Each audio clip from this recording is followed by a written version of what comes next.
চলো আমরা মূল কাজে যাই। মূল কাজ কি?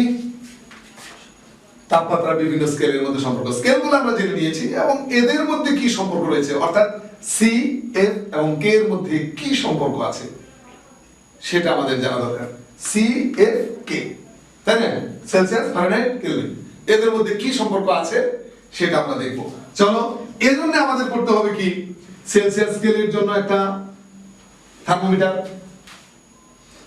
ফারেনহাইট স্কেলের জন্য একটা থার্মোমিটার, কেলভিন স্কেলের জন্য একটা থার্মোমিটার, আর তিনটা মিলে একটা মানে আরেকটা ভিন্ন, সেটাকে আমরা সেলসিয়াস থার্মোমিটার বলবো না, ফারেনহাইট থার্মোমিটার বলবো না, কেলভিন থার্মোমিটার বলতে পারবো না, এটাকে আমরা অন্য একটা নাম দেব, রাইট?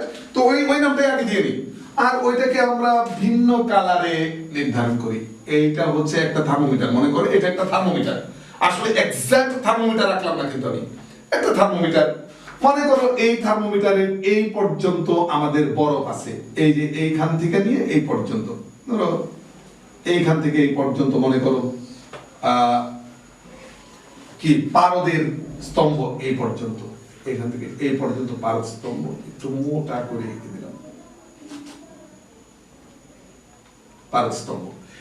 এই থার্মোমিটারটার নাম দেই আমি এ বি, তাহলে এটার কোনো নাম নাই, এবি থার্মোমিটার। এবার আমরা একটা সেলসিয়াস স্কেল নির্ধারণের জন্য একটা থার্মোমিটার নেব।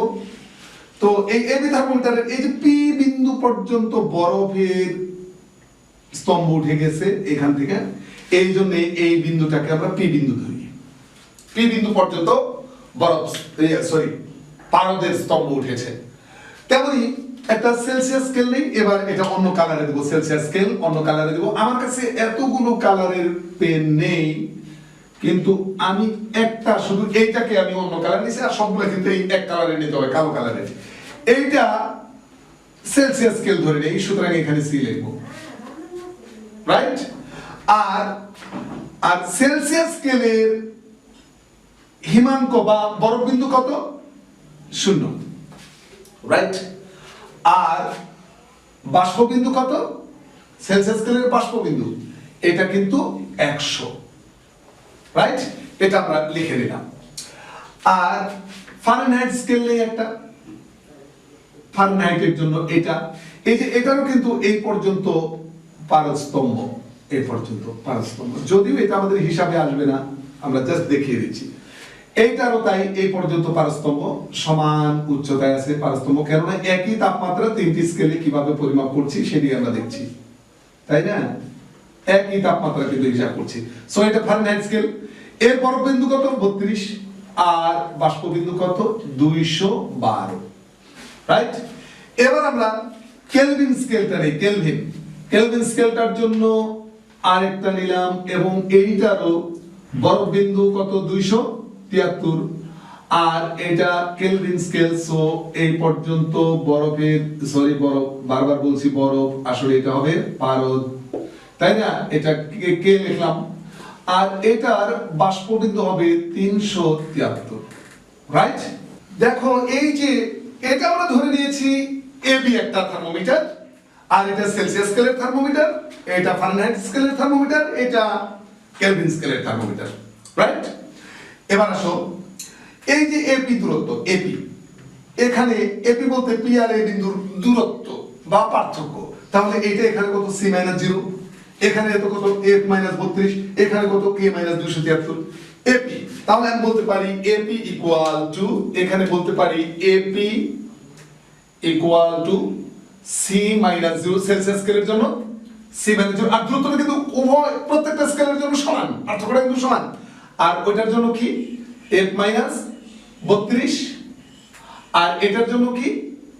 কে মাইনাস 273। ওকে, বুঝতে পেরেছি তো? এবার আসো, এই যে বলেছিলাম প্রত্যেকটা স্কেল নির্ধারণে মৌলিক ব্যবধানকে সমান একটা ভাগে বিভক্ত করে। তো মৌলিক ব্যবধান বলতে কি? এখানে মৌলিক ব্যবধান কি? 100 বিয়োগ 0, তার মানে কি? এ থেকে বি পর্যন্ত, রাইট? এই যে এ থেকে বি পর্যন্ত কিন্তু এই দূরত্বটাও দেখো প্রত্যেকটা স্কেলের জন্য ইকুয়াল, তার মানে এবি দূরত্ব। আমরা তাহলে লিখি এবি ইকুয়াল টু, এটা লাল কালিতেই লিখি, ab ইকুয়াল টু কি, এটার জন্য তো ab, এটার জন্য কি 100 মাইনাস 0, 100 মাইনাস 0 ইকুয়াল টু এটার জন্য 212 মাইনাস 32, রাইট? আর এটার জন্য 373 মাইনাস 273, রাইট? এবার আসো আমরা যদি এটা বের করি যে AP বাই AB, এই হিসাবটা যদি আমরা বের করি, AP দেখো সেলসিয়াস স্কেলের জন্য এটা আছে C মাইনাস 0, দেখো AP equal to C minus 0, আর এখানে আছে 100 minus 0, right? Equal to Fahrenheit স্কেলের জন্য এটা আছে F মাইনাস 32, আর এখানে আছে 212 মাইনাস 32, ইকুয়াল টু কেলভিন স্কেলের জন্য এটা আছে কত, কেলভিন স্কেলের জন্য উপরে আছে K মাইনাস 273, এখানে আছে 373 মাইনাস 273, ওকে? এবার দেখো আমরা শুধুমাত্র এইটুকুর হিসাব করব, কেন? কারণ আমার দরকার সেলসিয়াস, ফারেনহাইট এবং কেলভিন স্কেলের মধ্যে সম্পর্ক, এটা আমরা স্ট্যান্ডার্ড ধরে নিয়েছিলাম হিসাবটা বের করে আনার জন্য, রাইট? আচ্ছা এবার আমরা একটু হিসাবটা করি, হ্যাঁ লাল কালি দিয়ে লিখি, উপরে শুধু C, নিচে কিন্তু 100 ইকুয়াল টু এখানে এভাবে লিখি F মাইনাস 32 বাই এখানে কত হয় 180, রাইট? ইকুয়াল টু এখানে কত হয় K minus 273 by 100, okay? Finally দেখো 100 180 100 আমরা একটা সংখ্যা দিয়া গুণ করতে পারি, সেটা হলো 20, তাই না? 20 দ্বারা কিন্তু গুণ করা যায়, তাহলে হয় C by 5 equal to F minus 32 by 9 হবে 20 দ্বারা করলে, এই যে 20 শূন্য আর শূন্য কাটা যাবে, আর 2 দ্বারা 18 কাটলে 9 হবে, ইকুয়াল টু এখানে হবে K মাইনাস 273 বাই 5। এই হচ্ছে আমাদের সেলসিয়াস, ফারেনহাইট এবং কেলভিন স্কেলের মধ্যে সম্পর্কিত সমীকরণ। একটু কিন্তু আলোচনার বিষয় আছে, সেটা হলো যখন আমাকে সেলসিয়াস স্কেলকে ফারেনহাইট স্কেলে রূপান্তর করতে বলবে তখন আমরা শুধু এইটুকু লিখবো, শুধু এইটুকু, ওটা লিখবো না। আবার যদি সেলসিয়াস স্কেলকে কেলভিন স্কেল, সেলসিয়াস স্কেলকে যদি কেলভিন স্কেলে পরিণত করতে বলে তাহলে C/5 = K - 273/5 এটা লিখবো, মাঝখানেরটা লিখবো না, বুঝতে পেরেছো?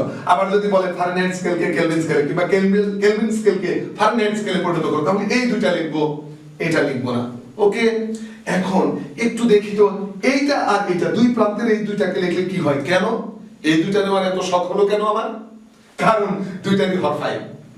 দেখি তো একটু লিখে দেখি তো, C/5 = K - 273/5। তো 5 দ্বারা উপর পক্ষে গুণ করে দিই, তাহলে কি হয় C = K - 273। তার মানে কি দাঁড়ালো, কেলভিন স্কেলের তাপমাত্রা থেকে 273 বিয়োগ করলেই সেলসিয়াস স্কেলের তাপমাত্রা পাওয়া যাবে, অথবা আবার আরেকভাবে দেখো, আরেকভাবে যদি আমরা সেলসিয়াস স্কেলের তাপমাত্রার সাথে 273 যোগ করি, ওই যে -273 এই পাশে প্লাস করে আনলাম, তাহলেই কেলভিন স্কেলের তাপমাত্রা পাওয়া যাবে। দেখছো? তার মানে কি কেলভিন স্কেলের তাপমাত্রা থেকে 273 বিয়োগ করলে সেলসিয়াস স্কেলের তাপমাত্রা পাওয়া যাবে, অথবা আমরা এইভাবে বলতে পারি সেলসিয়াস স্কেলের তাপমাত্রার সাথে 273 যোগ করলে কেলভিন স্কেলে সেটা কত হবে তা পেতে পারি।